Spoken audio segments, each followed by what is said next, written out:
Dust is all that's left of us. But only if you ever worry. While the signs were clear, they had no idea. You just get used to living in fear.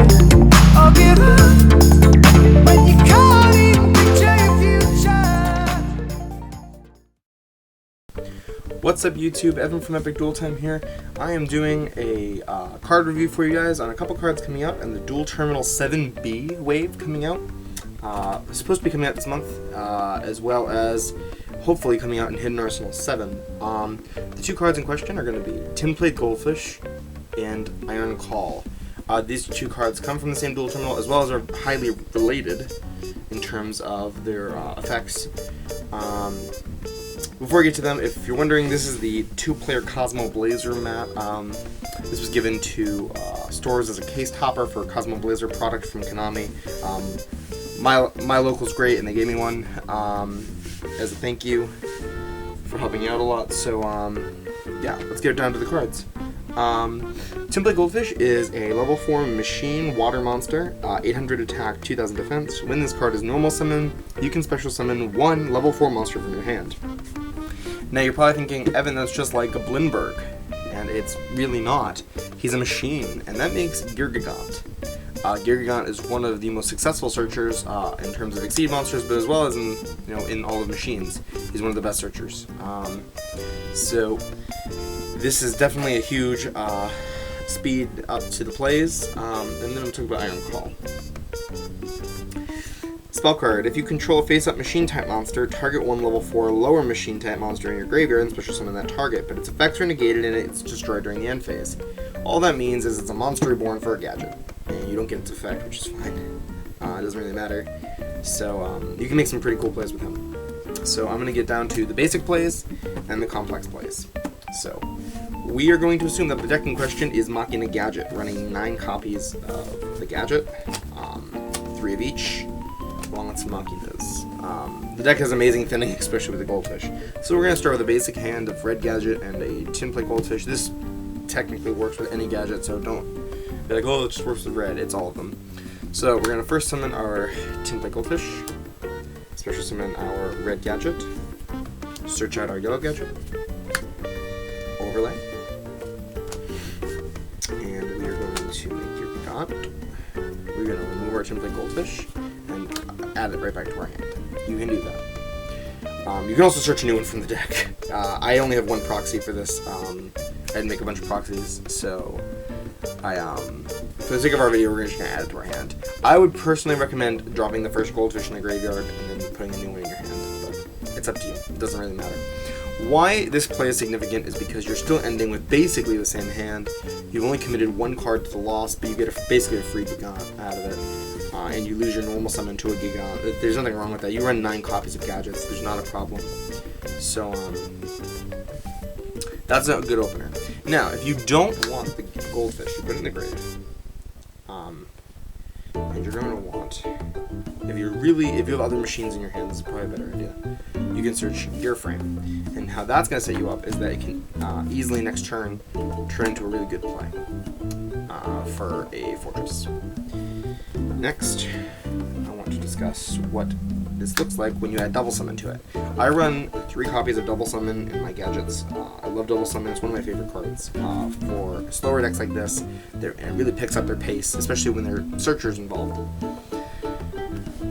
So we're going to play Goldfish, obviously, get our Red Gadget, and search our Yellow. A lot of people tell me, oh, well, you could just Double Summon and summon your Gadget, and then you get 3 monsters, and you could make a Shockmaster. That's all well and good, but I like a little more impact on my plays. I like a little more push. So what I want to do is immediately overlay the 2 cards and make a Gear Gigant, detach, and re-add my Tinplate Goldfish. I'm going to play my Double Summon. I'm going to re-summon my Tinplate Goldfish, special summon my Gadget, search a new Gadget, and overlay the 2 again. And this time, with the Gadget in hand, I can basically make any play I want. I can make another Gear Gigant and just search it and put Tinplate Goldfish back in my hand. Remember that Tinplate Goldfish is missing that key text. The effect of Tinplate Goldfish can only be used once per turn. Yeah, it doesn't say that, so that makes it really good. It's researchable. It's an amazing card. I love it. If your opponent, if this is turn 2, and your opponent has like water, you think they have a Lindy, you could, bump their Abyss Lindy back with a Vigishki Marrowgeist. Remember, 80% of your extra deck is going to be, probably 90% of your extra deck is going to be all rank 4 monsters, because you want to use them as a toolbox. Remember that at this time, Level Chain and Daigusto Emerald are both going to be out, because they come out with this card. So this is a very reasonable assumption that you could go into either of them, providing that you own them. It's up to you. You can go to Black Ship of Corn, you can go into anything you want, Cowboy, it's up to you. So that's kind of a cool way of doing it. Next thing I'm going to do is show you the impact of Iron Call. And I want to do a Machina play for Iron Call. So we're going to assume we have a gadget, this, and Iron Call. And not double summon. Obviously, our standard opening, searching. We're going to overlay. This is where we're going to get very interesting with our play. We're going to get Geargiga. We're going to detach the gadget first. And we're going to search out Gearframe. This is a two-turn play.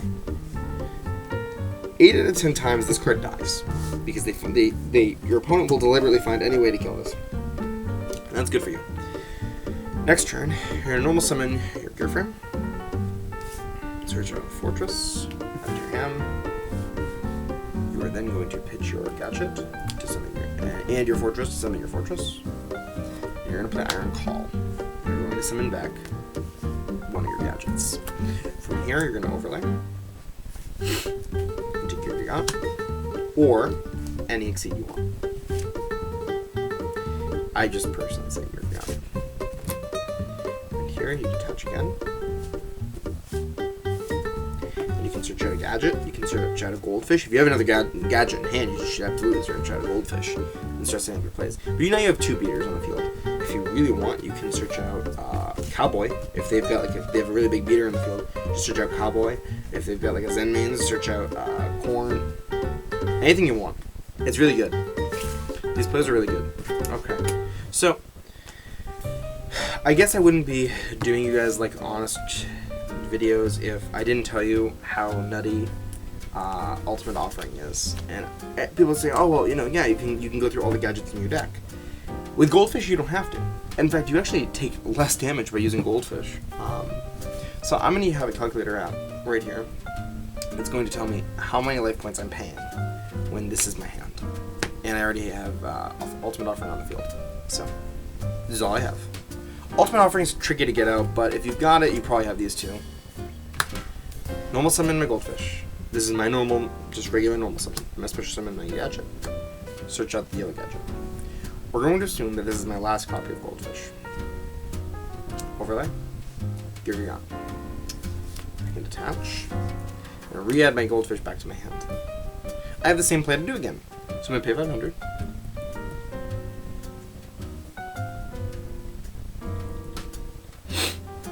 Normal, special, search, overlay, a second Geargiga, re-add, pay another 500,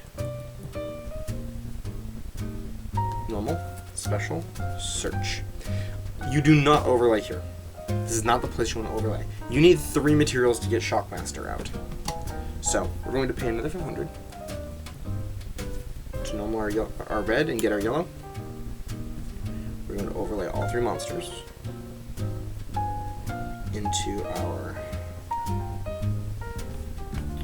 Shockmaster. We're going to pay 1 more set of 500, and we have game. This is 8,100 life points.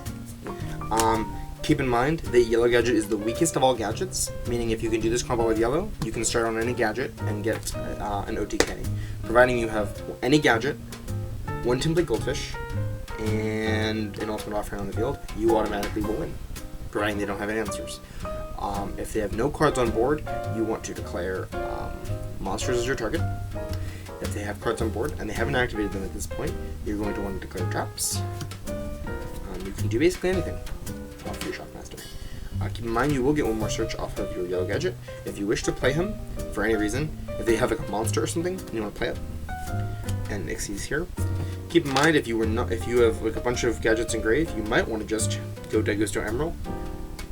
before you Shockmaster. Keep that in mind. Don't play these after you Shockmaster, because if you're going to call monster effects, if you're calling traps, it doesn't matter. But you're going to want that goes to Emerald and start recycling a bunch of cards back to your deck. Let's look at actually how many gadgets we have left. You still have 3 gadgets left, no matter what you do. Even if you don't summon the last one. If you do summon the last one, you have 2 gadgets left. But I think it's important to note that Tinplate Goldfish takes the big hit, the surge hit for you. And Gigant makes that possible. So you can really end on some big monsters. It's up to you how you want to make the play. But it's pretty nutty what you can do in this deck. And it's all possible with Tinplate Goldfish. It's an amazing card, and you only pay 2,000 life points to do it. We pay a lot of life points to do a lot of menial things. I think this is pretty good for 2,000 life points.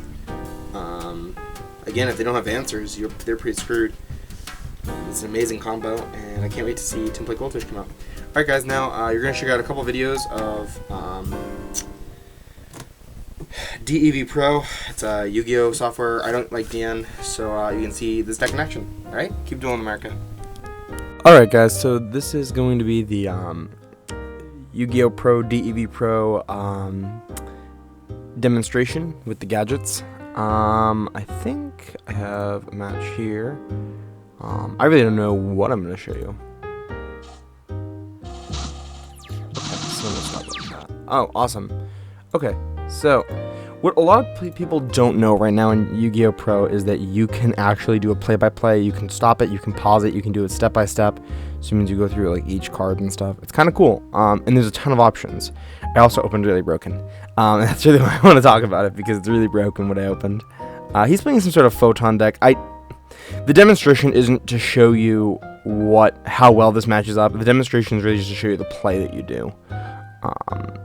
So, in my hand, I am running Breakthrough Skill right now because I think it's better than Valor. If you guys watch my video, you guys know that I'm, like, obsessed with this card right now. But I love this card. I think it's really good. Obviously, watch my video if you want to know more about it. So I've got Tinplate Goldfish. Alright, they keep calling it Tin Goldfish. I think that's what the OCG call it. We might be calling it Tinplate Goldfish. I don't know. But until then, I want to call them Tinplate Goldfish. And then I've got a gadget and Ultimate Offering, which is fucking nutty. Okay, so I'm just going to play it. Alright, so he sets a monster and a background ends. I draw another gadget. I play my Tinplate Goldfish. I get my gadget search. Looking back, I guess I could have gone a different gadget. It doesn't really matter. I play YGOPRO, and I search out another Tin Goldfish. The reason you do this is in case you want to go deck goes to Emerald, and you can put all of your goldfish back in. So you do. Where is there an Iron Call? I don't know why it's showing me Iron Call. I'm very weirded out by that. Oh, I guess that's my next draw. Okay, so I guess if I look at the top, I can look at the top card of my deck. That's kind of cool. I didn't know that. Alright, so I attack. I said do back row and end. He summons Photon Pirate, and I don't get it. Alright, so this is where things get broken.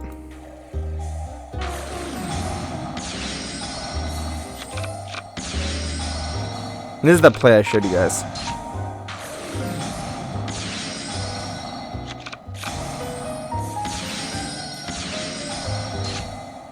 It's a little different when you draw an Iron Call. I don't know why I went Cowboy.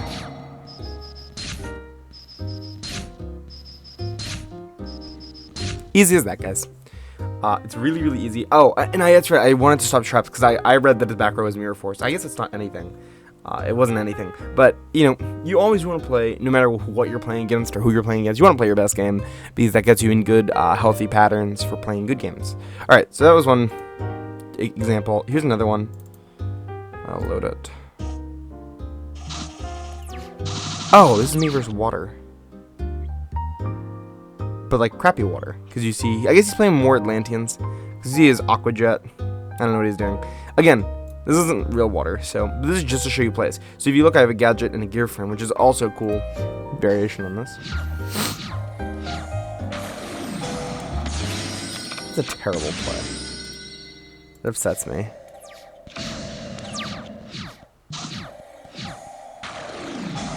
This is called not pushing yourself.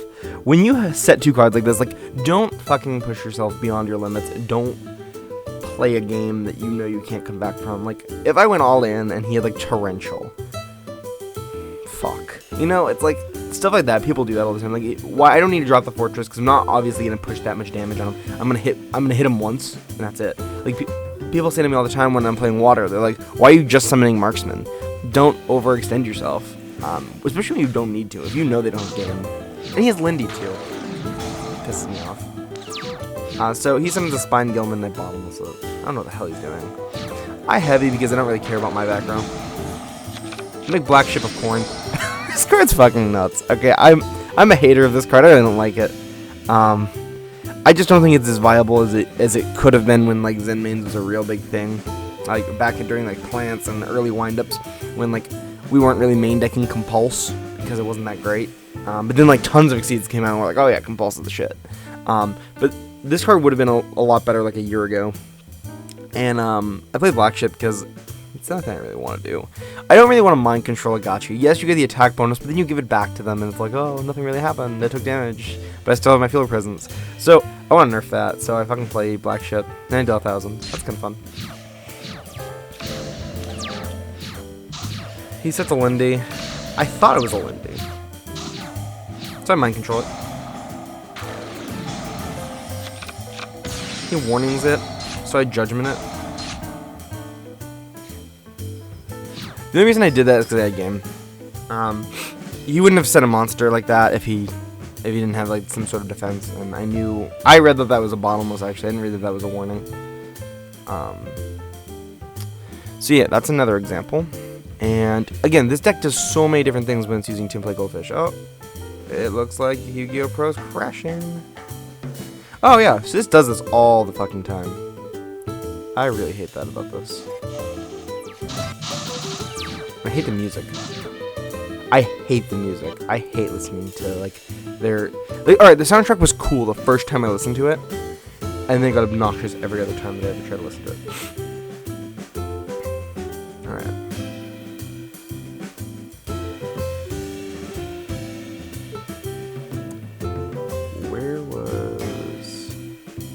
When did I film this? 2 days ago. Wasn't working on this video 2 days ago. Sorry guys, I'm trying to find like a video that I made last night. Ah, here we go. Bad hero player.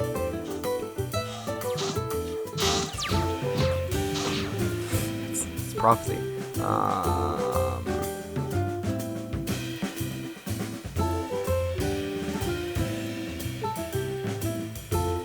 I know I made another video of gadgets.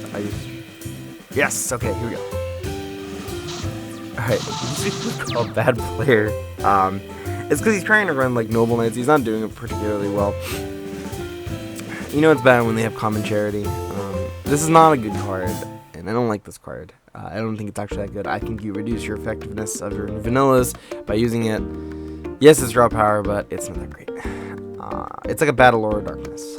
So, look at my hand. It's nutty. I've got Avarice for later use, Reborn. I'm going to top deck a double summon, which is fucking stupid. So obviously Tinplate Goldfish is coming out pretty soon. So I have the turn 1, obviously. So, search, double summon, search, Girgagant, Goldfish. This is one of those hands where you're like, oh, he has everything. And he really does. So then he does this shit. It gives Rose Warrior, like, the Noble Arms Galadin. So my controller, and then a heavy. But he has, like, all these chainables. But to me, it doesn't really matter.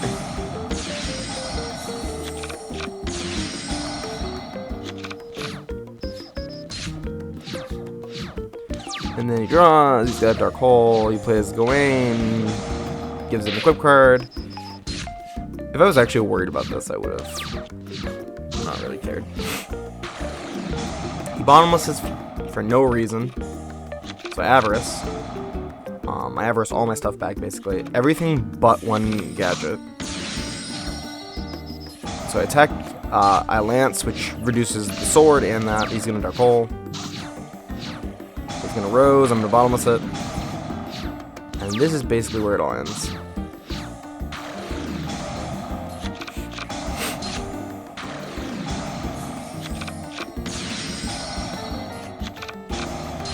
And Goldfish does reduce how much damage you take off that ultimate offering. You get 2 summons because you're using the gadget, and at that point I scooped because it was really clear that he wasn't going to win. So those are some great examples of how like crazy this deck can be, and how good it is. It's a really good deck. I really enjoy playing it, and I definitely think that in the future, when we get these cards in Hidden Arsenal 7, hopefully Hidden Arsenal 7, again, there's no guarantees on anything we get anymore. We are guaranteed Daguster Emerald and Love Level Chain, but past that, we don't know if we're getting Tinplate Goldfish in that. I hope we do. That'd be kind of nice, because I'm kind of sick of pack hunting for like cards we're supposed to get. For those of you who don't know, like Stillstorm Roach was supposed to be a Duel Terminal, and we never got him. He was an OCG Duel Terminal that we never got as a Duel Terminal. The only time we ever got him was as a in Gen Force. So, either way, that is our little demonstration on what Tinplate Goldfish gadgets do. It's a pretty cool deck. I really like it, and hope you guys like the video. As always, like, comment, subscribe. Let us know what you think. Let us know what other card reviews you would like to see from upcoming sets and Duel Terminals or whatever. I like doing them. I like doing stuff that like is actually like meta viable. Like this is very much meta viable. Things like Medolce are meta viable. Things that are realistic. I don't like doing things that aren't that realistic. But also check out this week's duel video. It is between Agents and Mermail. And also, if you watch the whole video, you'll catch our giveaway where we give away a pack of Cosmo Blazer if you comment and answer the question of the week. So go check that video out. Link in the description below. As always, keep dueling, America.